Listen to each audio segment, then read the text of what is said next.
Hello friends, welcome back to my channel. In this week's video, we're going to be doing a reading books on my TBR type of challenge because I have had books that have been sitting on my shelf and my TBR for like over a year now, and I really need to just start making a dent through them. So that is my goal. My Instagram followers actually determined which book I am currently reading now. So if you ever want to be a part in those kind of things, definitely make sure to check out and follow my Instagram because I'm constantly posting polls like this and getting input on what books to read from my mutuals and followers over there. So definitely check it out. But I'm currently reading Midnight is the Darkest Hour by Ashley Winstead. I just finished reading a thriller, so I thought I need to read another one just to get one off my plate. And also I'm really in a thriller mood right now, and I just know if I were to have started a fantasy book, I would not have come back to thriller books probably this year. So we're reading another one just to say that I read it.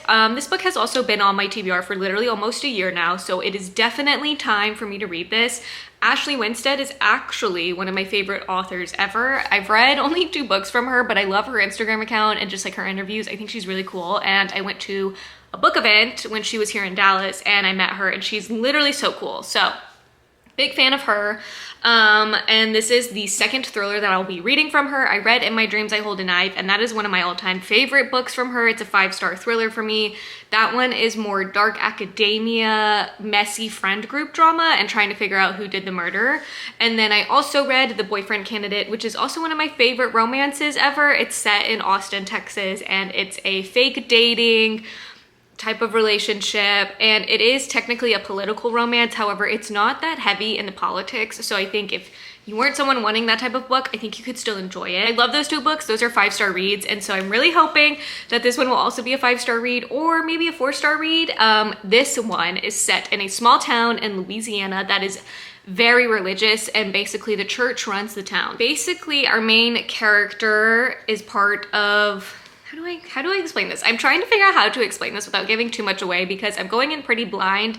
And like I've said in past videos, I feel like when you go into a thriller book, the less you know, the better. Basically what has happened is a dead body has been discovered and people are freaking out because, oh my gosh, how could this happen in our perfect small town? What do you mean this happened? So they discovered the body in the swamp area, and now an investigation's kind of happening. There's a dual timeline going because we're following our main character, and she's wigging out that they discovered this person's like skull. That's what they discovered. So she's freaking out that this is happening while also freaking out because she has done some questionable things in the past that we are learning along the way. And I'm sure the 2 timelines will maybe converge at some point in this book, but we're starting out when she's 17 in the book, and then when she's basically in her late 20s, almost 30 in the book. So 2 timelines going, trying to uncover why one murder happened, and then we're kind of figuring out something bad also happened in the past. It's a little jarring if I'm being honest, just because I didn't expect it to be so focused on religion, and I would definitely recommend looking up trigger warnings in this book.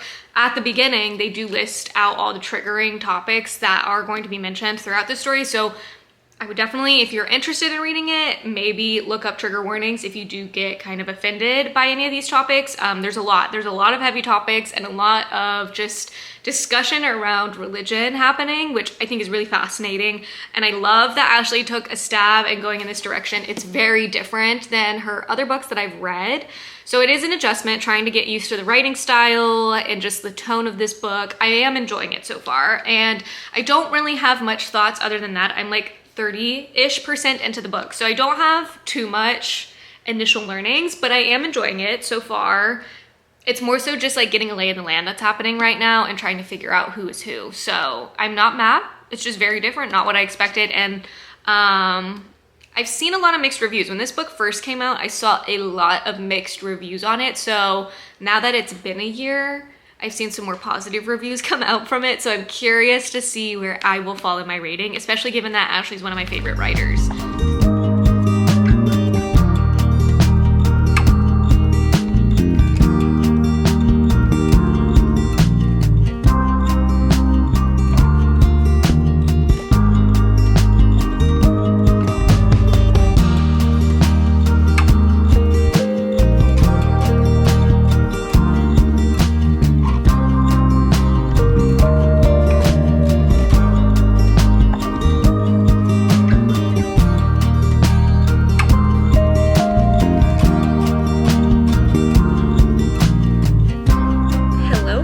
it's morning updates with some eye patches on. What's new? I have a little break from work and I wanted to give a little reading update on Midnight is the Darkest Hour. I have switched to doing the audiobook because for some reason the physical book was just not enticing me. I just have not wanted to pick up this book and read it, but that's not just saying that it's this book. Like in general, I have not been wanting to read.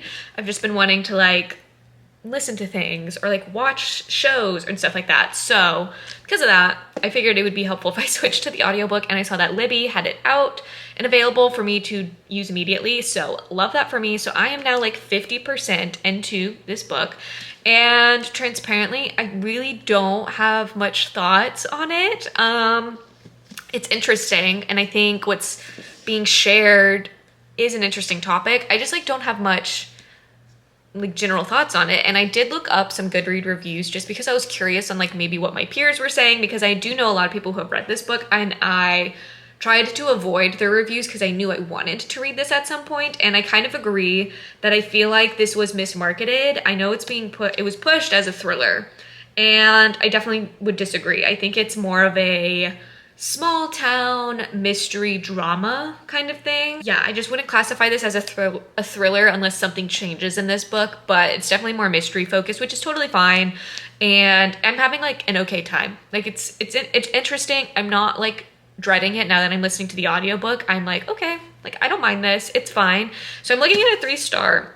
Maybe even a 2.75, depending on how this book ends, because I did see some of my friends review that the ending was interesting. So I am curious now on how this will all get tied together and wrapped up. I don't know if I would recommend this for everyone. Like, this is not going to be everyone's type of book, and I would definitely look up the trigger warnings because there's a lot of topics being discussed in this, and I think some could be triggering for a few people. So anyways, a bit bummed just because I love Ashley Winstead. I think her writing is phenomenal. Like, I think the world that she has built is very interesting and unique so far. It's just I don't really care. And that's the problem that I'm realizing with mystery thriller books. If I don't care, then like, what is the point of like me wanting to read them or me wanting to have everything solved? So a bit bummed, but that's my reading update. So I'll probably check back in when I like have a bigger update to share maybe. I don't know. We'll see. We'll see if my opinion changes. But right now I'm very indifferent towards it. And then I did have a fun like TV show update. So I've started watching and actually finished The Discovery of Witches. And this TV show is literally so bad. The acting and writing, atrocious. And yet I couldn't stop watching it. I literally binged this series over like 3 days. There's only 8 episodes a season, and there's 3 seasons. And man, it was addicting to watch. It was like a car wreck and you couldn't look away.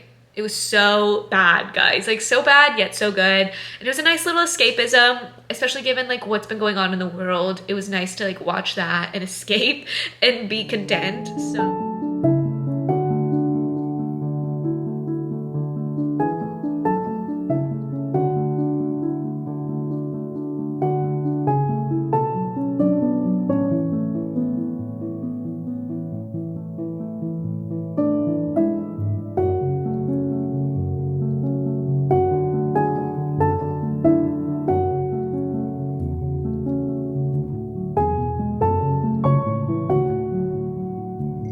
morning, friends. It's been a few days since I've actually talked with you guys because I finished Midnight is the Darkest Hour and I had some thoughts and I just needed to sit with myself and just like reflect and collect them. Overall, did not enjoy that book, sadly, which is a huge bummer because I do love Ashley Winstead. The writing in this book was, I thought, it was great. Like I didn't have any qualms with that. It was just a storyline. I didn't really care for these characters, and I also thought our main character Ruth was just so naive and just so dumb, which I get to a certain extent, but in this book I just couldn't believe it. And then this book at like the 60% mark took a turn that I really should have seen coming based on the reviews that I saw, but for some reason I just didn't believe them. I wasn't expecting it, and boom, it took a turn and I said, what? I feel like we've lost the plot right now to this book. So yeah, and I honestly don't know who I would recommend this book to, like if anyone at all, because I don't know who the audience is for this book after reading it. It's just not a book from Ashley Winstead that I would be recommending to people. So with all of that in mind, I did end up giving this book a 2.75 rating. So really bummed about it. I am happy that I read a book off of my fall TBR, so at least I can check that off. And I was going to push through and try and read another thriller that is on my TBR, but given that I'm kind of flopping with my thriller mystery books that I've been reading this far, I'm just clearly not in the mood. Like, I'm clearly not in my mystery thriller era, so I don't want to force it. And so I've decided to do a palate cleanser book, and I'm reading Daydream, and I'm eating it up. Like, this was the perfect book to pick up right after reading thriller and mystery books. It's just exactly the type of palate cleanser that I needed. And I'm like 30% in. It is a hockey romance. I think it's the third book in the Icebreaker universe, and it's an interconnected series.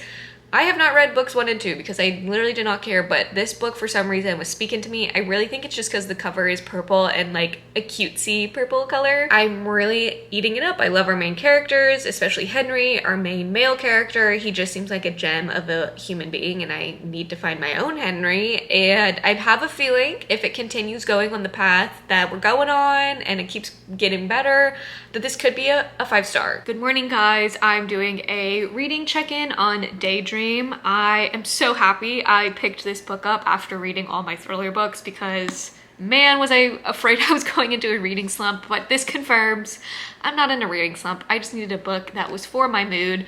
I'm loving this. This is my first book that I've actually read from Hannah Grace. I'm eating this book up. It's super cute, entertaining. It's definitely more character-driven than plot-driven, I would say. And it's interesting, like, her writing style, because I feel like in each chapter, there's stuff happening, obviously, and there's like dialogue, interaction between our characters, and like a moment and a cute scene will be happening, but it kind of fades to black, and then the next chapter happens and it's a totally different scene.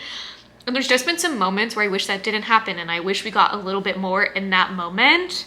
So I feel like because of that, pacing seems a little bit awkward at times, or just off, and it's like a little disjointed. Regardless, I'm still eating it up. I'm probably gonna give it a 4.5 star unless something crazy happens. I don't know, but I love the communication between our main characters. They seem very grown up compared to, I feel like, most college aged kids. So I love that, but I'm just really eating it up. Also, I just love this cover. I'm such a purple girl, and I feel like purple covers usually don't look good, but this shade of purple does something for me. Like, it's so cute, you guys. So anyways, thoroughly enjoying it. Going to probably read some more this morning and just have a nice Sunday morning.